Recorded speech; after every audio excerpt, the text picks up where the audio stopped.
এটা কোনো ফটোশপ নয়, কোনো এআইও নয়। পৃথিবীতে সত্যিই এমন একটি পাহাড় আছে যেখানে 7 রঙের রেখা প্রকৃতি নিজেই এঁকেছে। পেরুর আন্দিজ পর্বতমালায় রয়েছে পৃথিবীর অন্যতম বিস্ময় রেইনবো মাউন্টেন। প্রথমবার দেখলে মনে হবে বিশাল একটি পাহাড়ের গায়ে কেউ রংধনু এঁকে দিয়েছে। কিন্তু অবাক করার বিষয় হলো এই রংগুলো মানুষের তৈরি নয়।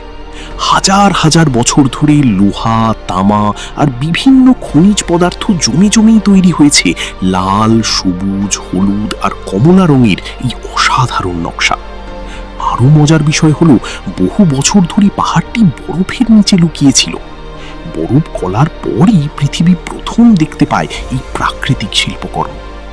আজ হাজার হাজার পর্যটক শুধু একবার এই পাহাড়কে নিজের চোখে দেখার জন্য পেরুতে ছুটে যান। প্রশ্ন হলো, যদি সুযোগ পান আপনি কি এই রংধনু পাহাড়ের সামনে একবার দাঁড়াতে চাইবেন?